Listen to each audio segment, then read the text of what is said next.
Hey love, and welcome to the first entry to the Lippy Ladies Diaries, Lipedema, Lymphedema, and figuring it all out. My name is Asia, and this really is getting ready to be a diary. So I have lipedema, and I am navigating, going through this whole insurance process, and I am really figuring all of this out in real time. And I am also in a season and in a space where I am getting my health together and probably am in the best health that I have probably been my entire adult life.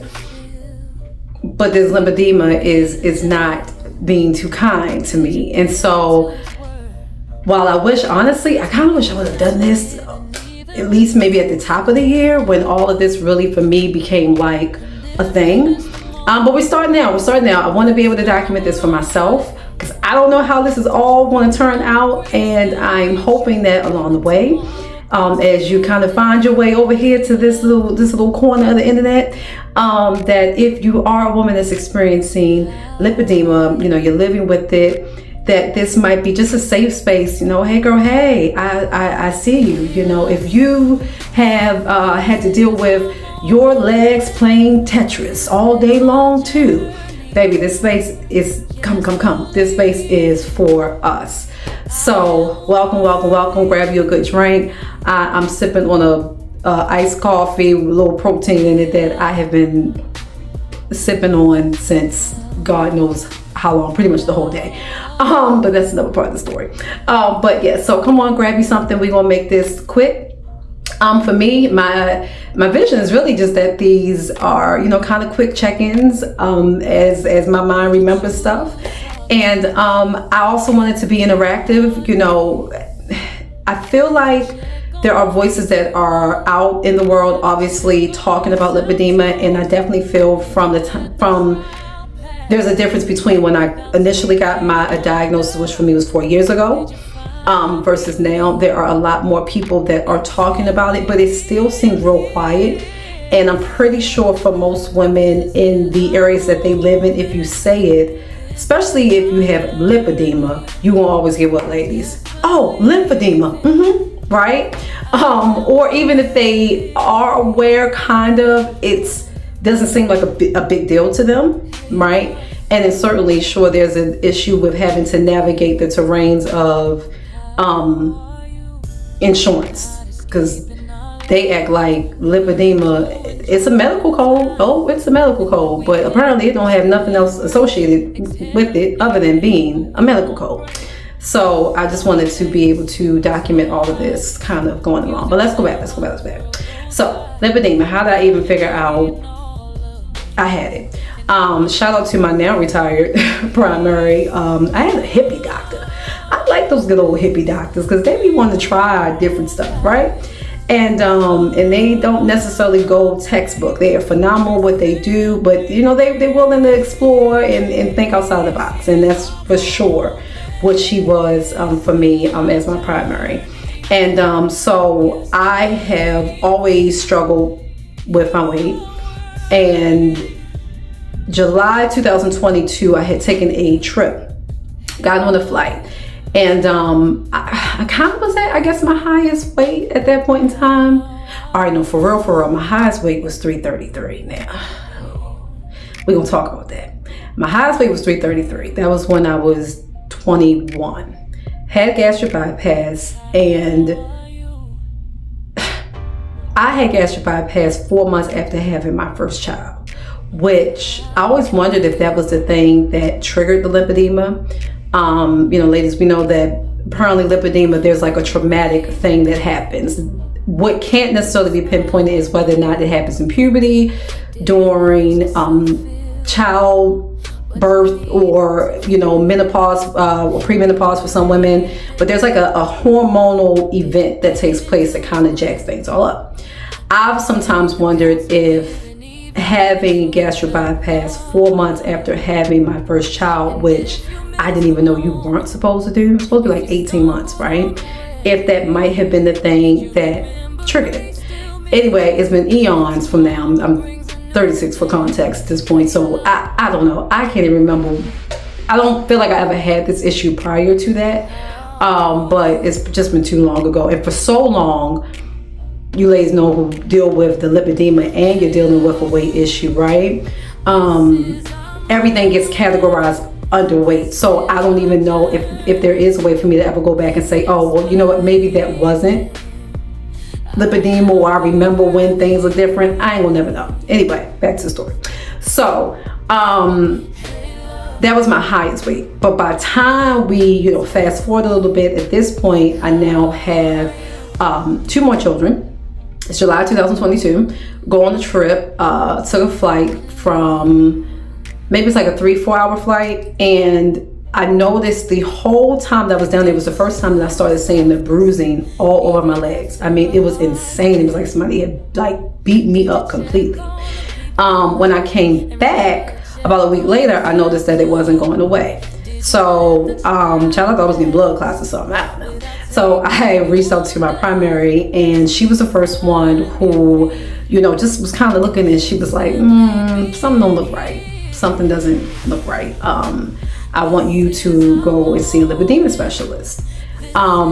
She was also, though, very forthcoming in letting me know that, so even if they tell you this is what you have, it's not much we can do treatment-wise outside of some conservative compression, garments, and which I was always let me tell you something, okay? Since I was a child, I have been raised by a mama who believes in a good girdle, a good hold it tight, okay? So I always had the things in place where they need to be, okay? We ain't doing no bunch of rocking back and forth around here. So when she said compression garments, I'm like, okay, cool, I can rock with that. And maybe some sort of physical therapy. So ended up going, and when she had sent me recommended me to a physical therapist, the physical therapy people needed an actual diagnosis, so I ended up seeing a vein specialist. He rules out that there's nothing, wrong with the veins that could be causing the nodules, like the classic popcorn, beanbag, rocks in a sock look and feel to it. None of that. And he was the one that gave me the formal diagnosis of it being lipedema. And then from there, I went back and started physical therapy, y'all. Oh my gosh. So started physical therapy. This is now the top of 2023, honey. I did that thing for two months. That's it. At that time, their compression garments was like straight up surgical wrapping. So I would come in on Mondays and Wednesdays. And so on Monday, they would do like the lymphatic massaging, about 30 minutes, 45 minutes. And then he would literally surgically wrap me. And I had to go to work the next day, surgically wrap like that. And then I would re-wrap myself in between going back on that Wednesday, and then he would do it again, he would wrap me. And the pressure was so painful, right? I thought the man was trying to kill me. Now, I know he wasn't trying to kill me, but that's just how much it aggravated and how inflamed I was, right? It was like I couldn't do it. Mind you, I'm sitting like around 290 at this time, 290, 296. So I say, I can't do this. This ain't gonna work for me. And I stopped going. But I'm noticing, I'm like, okay, I know that this is lipedema. I hear my doctor saying, there's not really a cure for it. It's not really much you can do about it, but we revert back to, but if we lose the weight, it should help, right? Okay, cool, bet.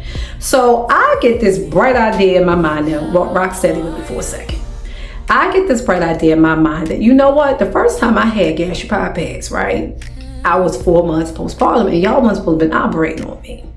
And I remember that a part of them not only making your stomach smaller, them having to kind of cut and reroute stuff and everything, it also triggers a hormone change, right? So this was my great contribution to science in my brain. I said, okay, boom, if I have a revision, I can trick some hormonal change, honey, boom. Watch we gonna attack the lipedema. Watch we gonna attack it. We gonna attack it, ain't gonna have no choice, right?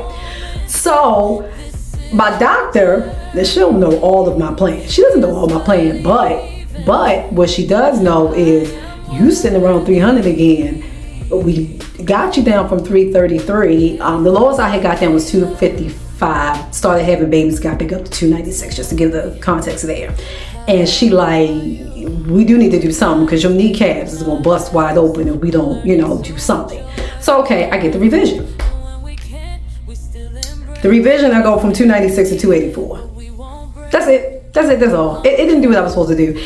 And I still had bean bags and popcorn and everything, and my dad going legs, thighs, arms, everywhere, right? Okay. So I'm like, ooh, that didn't work.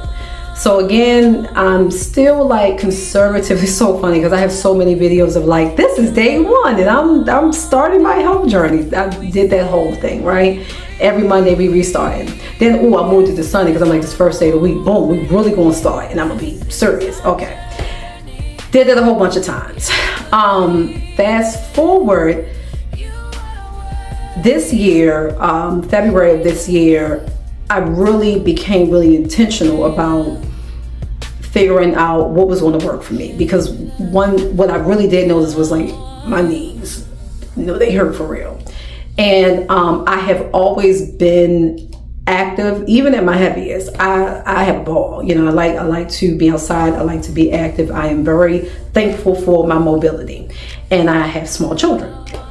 I have a teen and small children. So for me, when I started feeling like what I thought was the weight, yes, combined with lipedema, right? I got a little bit of education on that, but I'm like, I really need to do something about getting my health in order. So February 2026, I start doing that. And well, let me go back. Really about October-ish. So I have the revision July 2024. I skirted around like 284 all the way up until about October 2025. And I started getting intentional about experimenting on me and figuring out like sincerely what was going to work for me. And I also started fighting against the whoever. I wasn't kicking against it no more. And one of the things that I remember through the gastric bypass support groups was that protein. It was always this idea of protein. You need your protein, right? Now, meanwhile, I wanted to do 50 other different things. I wanted to fast, and I would fast. I had really bad GERD. That would make me sick. I wanted to do Mediterranean diet, which technically some of this would be, I guess do some of this, but it was never the idea of let's just buckle down and do what these people saying. Okay? Let these folks go up in here and twist and rewind and, like a daggone roller coaster, your insides. And then you had them go back in there and do it again. Leave it alone, do what they're saying. So, okay, I surrendered. I'm like, let me figure this out. So about October, I started playing around with like, well, what makes me feel more inflamed? What triggers me? When do I see results? When do I not see results? When do I feel the most energetic and satisfied? When do I not? Started kind of playing around with all that. And for me, I ended up coming by December 2025. I ended up coming up with this whole, what I call the sweet 100 count. And I figured out, I figured out that I needed at least 100 grams of protein. That part, technically I didn't figure out. I knew that from the whole gastric bypass, as they assign you what your goals are. But I figured I needed at least 100 grams of protein a day. To stay flexible and committed enough to where I could do something that was sustainable. I knew I needed to stay under 100 grams of carbs. I chose that for me because most days I stay under 50, right? So I guess for those that, are familiar with keto, I guess keto-ish. But reframing it by saying under 100 carbs, it wasn't something, I never have to really say, oh, I'm going to take off the day because I plan on going out to eat, or I'm going to, it's a big enough number to where it gives me the leniency that I need, and I don't have to ever change what it is that I do for myself on a day-to-day basis. And then I need to get over 100 ounces of fluids a day. And what was the game changer, by the time I got to February 2026, and I was really ready to like lock in. And so I'm going into February 2026. Mind you, I'm at 284. I go into February 2026, I'm at 268. So the light bulb clicks, okay, this is working. This is the thing. At that point, what became a game changer was I started drinking my protein. Protein shakes, not so much, here and there. I do got ones that I like, you can check out my shorts. But I got introduced to protein, I started using Protein 2.0. So I was familiar with it from back in 2022-ish is when I first started using it, but I stopped, right? I was never consistent with anything because I never felt like my body was changing. This time around, my mindset became, okay, the more and more I'm learning about lipedema, I have to come to grips with, even if I lose this weight, my body may not change, right? I might just forever look crazy. However, I have to believe that my insides will thank me and I'm gonna live longer, right? And so that became my main goal. So I'm like, we're not gonna keep stopping and going. We're gonna go hard body no matter what. So I started back up buying the Protein 2.0s and drinking those. So now I was getting my fluid in, my electrolytes in, and I'm meeting my protein goals. Then what I did discover was a company called Protein X. Shout out to them because I love them. They're on my social media platforms as well. And honey, that was all she wrote, because I could take a shot of that in the morning and start my day off with 36 grams of protein. And then I'm adding, my Protein 2.0s, and really all I got to do is eat me a quick meal at the end of the day, and I'm happy, I'm satiated, I don't have the headaches. Like, okay, bet, this is what we're going to do. And that has been a thing. So from February, starting at 268, 269, somewhere around there, I don't even have a screenshot to post, y'all.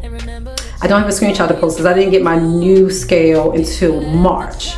And by the time that first month I lost, of like really going consistent, like seriously, this is what we're doing, 10 pounds, I was at 259.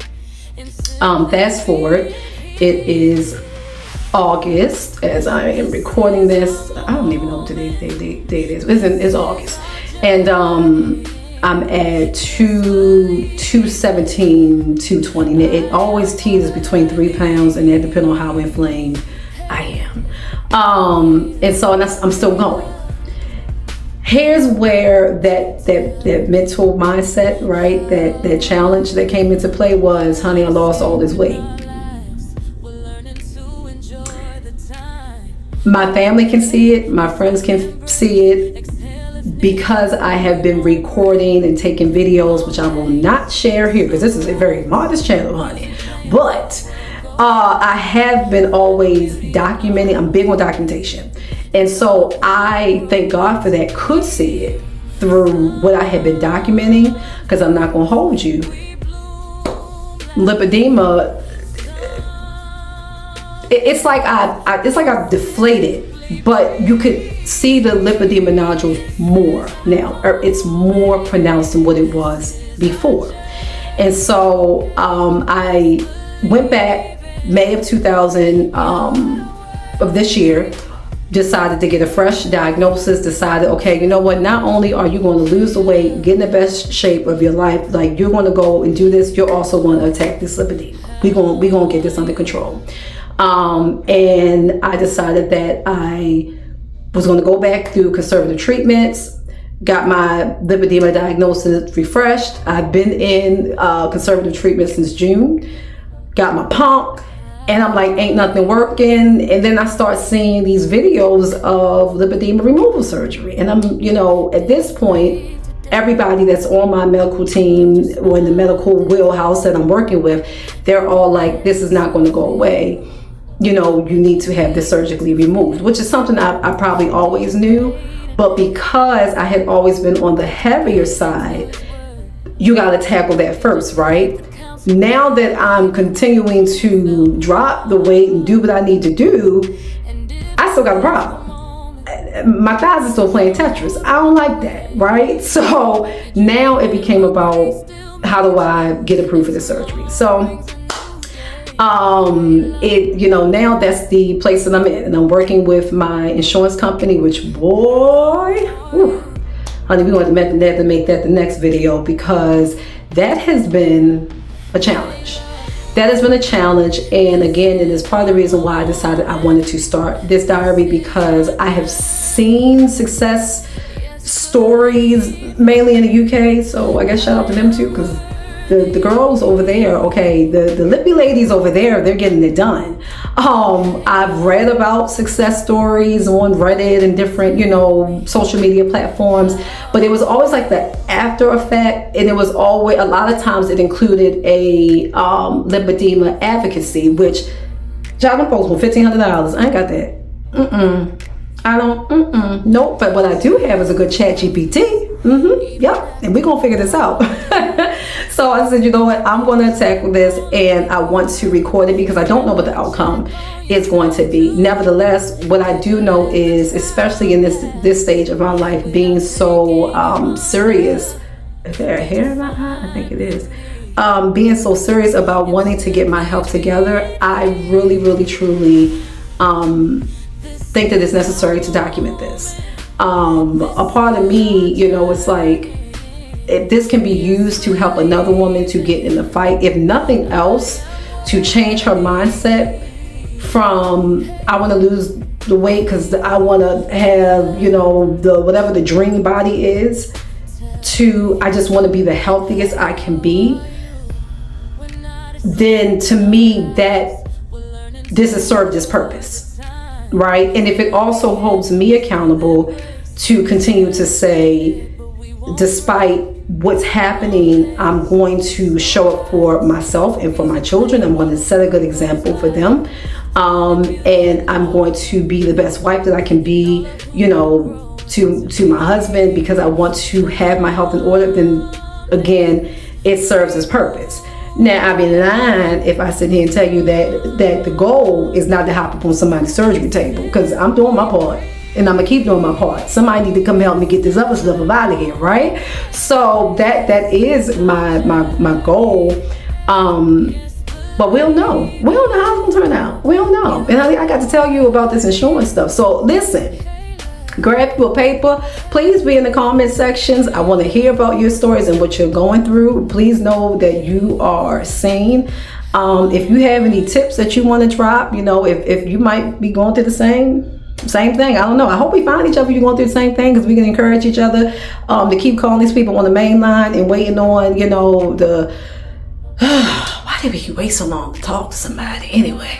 But please let me know in the comments, and please make sure to like, share, and subscribe. Again, there's enough of us out here, and I truly believe the more voices that are added to this community, the more that we are seen, and the more changes that can come, and the more accessibility that we can have to proper treatments, that will come. And so I'm excited to go on this journey. We're gonna see where it ends. We're gonna see where it's at. I really do hope it's on top of somebody's surgery table, okay? Because I want them to pluck this stuff out. I'm tired. My kneecaps are tired. But until then, I want to say, if you are a lippy lady like me, honey, just know you are seen. I hope you feel loved. Please know that no matter what, your journey is worth it, and you keep fighting. You keep fighting no matter what. Even if sometimes you got to fight yourself, you keep fighting. And until next time, love, have a wonderful day. Bye-bye.